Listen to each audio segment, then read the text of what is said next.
It was winter.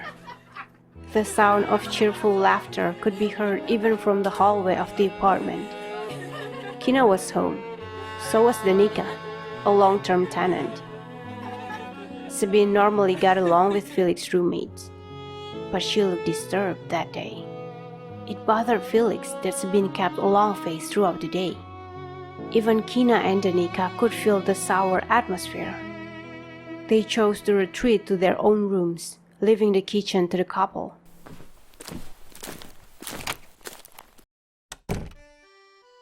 What's wrong?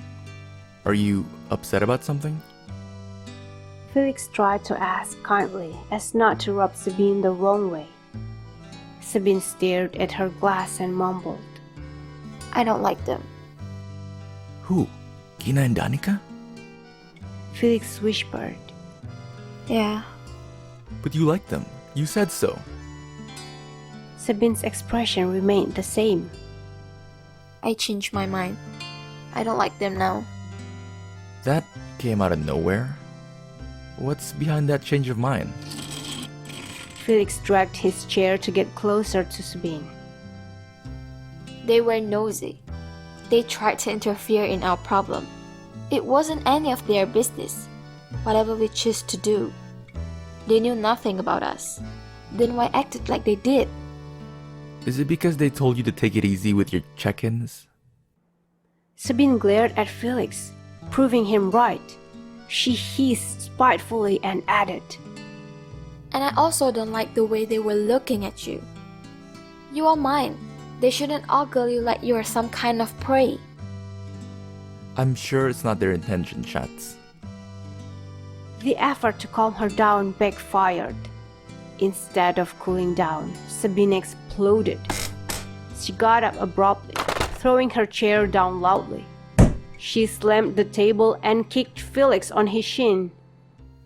What the fuck do you know? You're too stupid to see. They are trying to break us up. Are you okay with that? Is your love for me this shallow? You're choosing them over me? I'm your fucking girlfriend. Merde.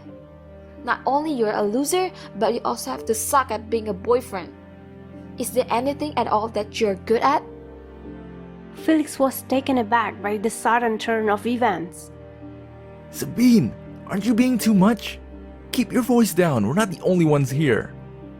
She attacked him with her claws, while Felix pulled her body away from him. She seized his arms and beat it hard. Blood poured from the small wound. He writhed in pain as he immediately let go of Sabine. Fuck off. We're over. Don't contact me ever again. Sabine put on her coat, snatched her bag from Felix's room, and stormed out with loud stomps after putting on her boots.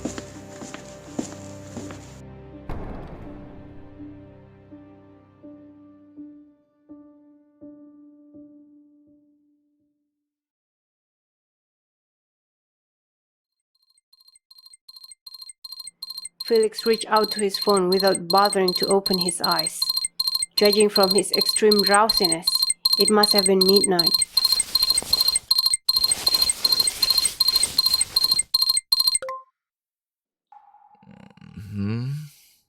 He simply let out a sound.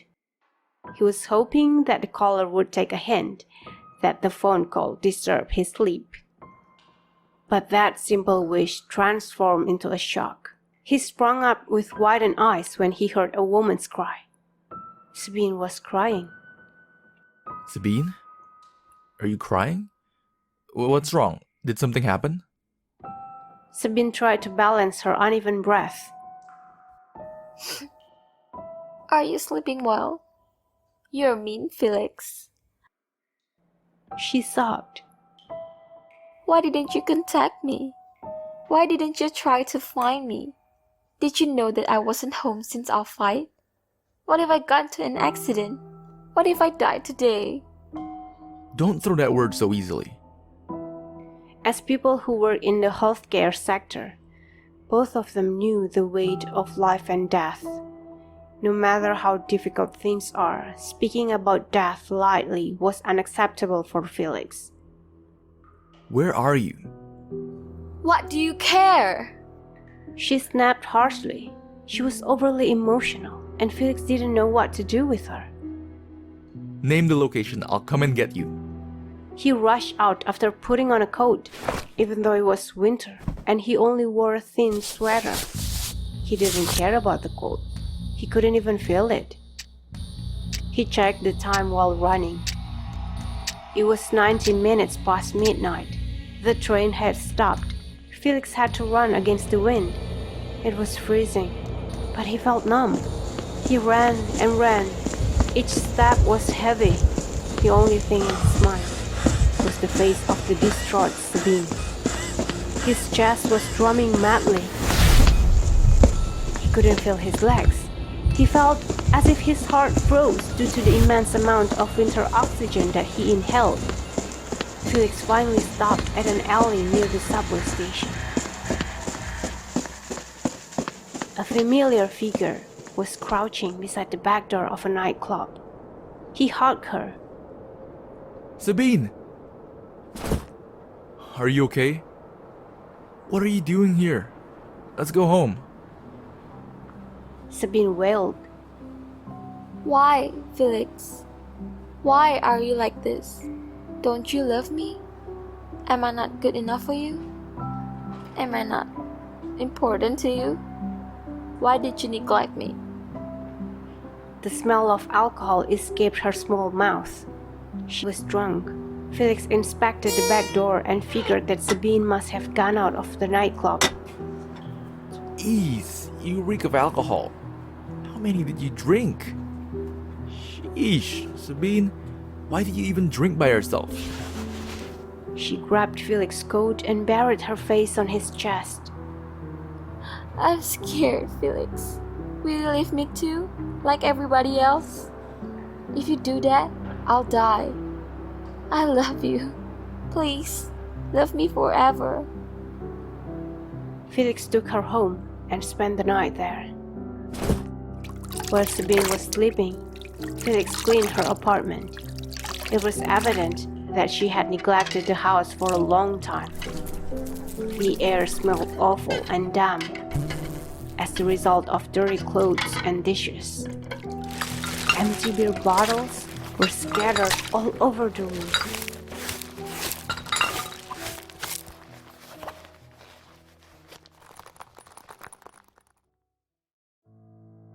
Felix had only finished cleaning at dawn. When he was almost asleep, he heard rustles from his side. Sabine woke up and kicked him from the bed. He fell with a loud thud. Without waiting for Felix's response, Sabine proceeded to hit Felix. She went rampant with her attack. She started to grab things around her. Her face was drenched in tears. Sabine, no. Hey, stop! What are you doing? Sabine! She bombarded him with punches and kicks. She seized a bedside table lamp and threw it at Felix. Felix was too late to shield his face with his arms. But fortunately, Sabine missed. The lamp scratched the right side of his head. Blood trickled from his temple. A long wound appeared below his eyes. Several inches upward, Felix would lose his sight. The gravity of the situation finally dawned on him. His whole body was aching. He staggered up and took his belongings out of the apartment.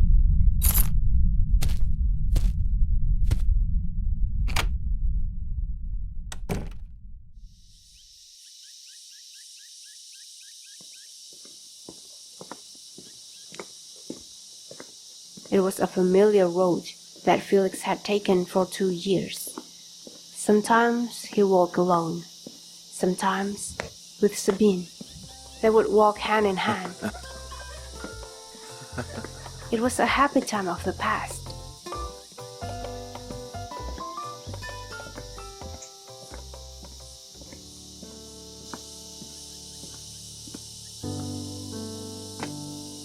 With each step he took, he reminisced every part of Sabine that he had loved, that gradually waned. It happened slowly, yet fast. The change was stealthy, yet bold. When did her sincerity turn into obsession? When did her love become restrained? When did Felix's heart start to feel empty?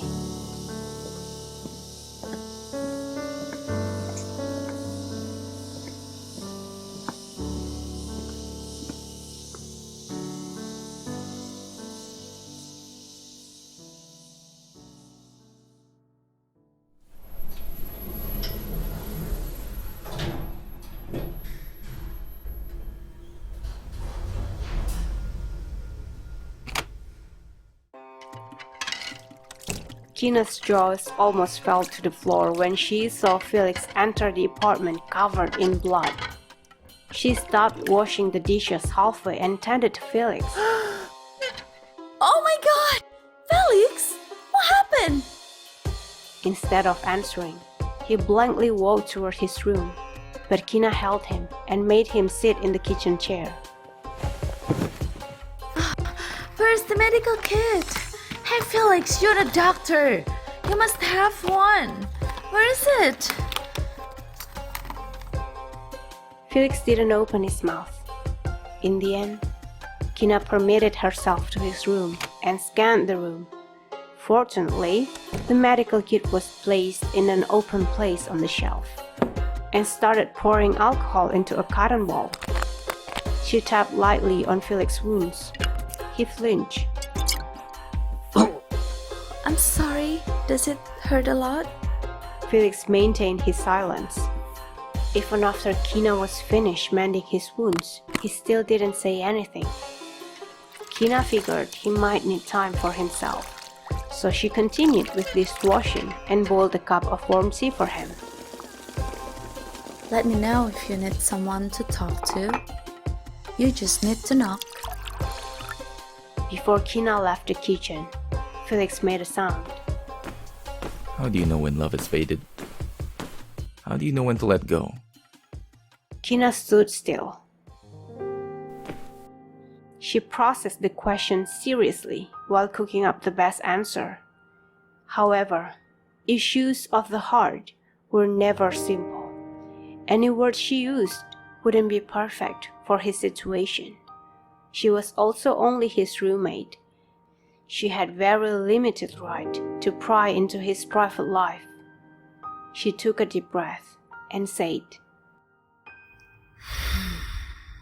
I believe when the love you have for yourself lessens, when you start hating yourself because of one person, that's when you have to reevaluate your relationship. Felix bit his lip and retreated to his room. He lay in bed and stared at the ceiling for the longest time. His phone couldn't stop vibrating in his coat pocket. It was obvious who the caller was. He didn't budge. Logic and feelings were in a full-blown war inside of him. The doubt mounted. What's left of his feelings for her shattered.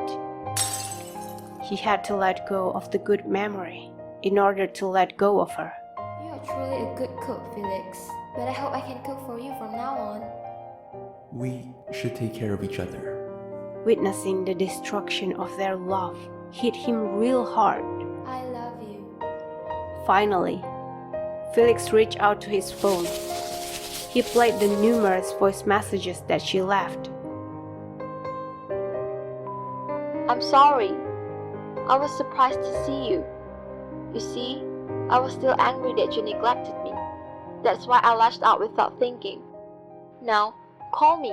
Let's talk it out. Why won't you pick up? Pick up right now or else I'll make sure you'll be sorry for messing with me. Do you want me to burn down your apartment? Your favorite sobremesa shit? I gave everything to you, putain de merde. No one would want you but me. I'm the only one who can accept you for who you are. Is this how you repay my sacrifices? Pick up the fucking phone! Je suis désolée, mon amour. Please, forgive me. Can you live without me? I can't live without you. Didn't you say you love me? Do you not love me anymore? Felix, please. My love, please. I beg you. If you don't pick up, I'll kill myself. I'll jump from the rooftop. Or I'll slit my wrist. Do you want that? Do you want blood on your hand? You are a doctor. You should cure people, not kill them. Please. Please, please. Felix dialed her number. She answered without saying anything. All he could hear was her sobbing across the phone. He braced himself as not to be sucked into guilt or pity. He had to put an end to this unhealthy relationship.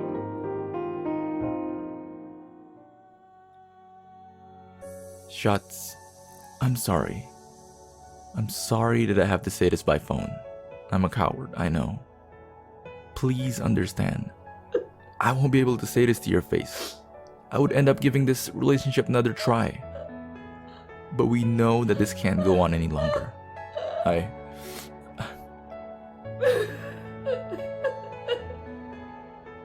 I'm sorry. Let's break up.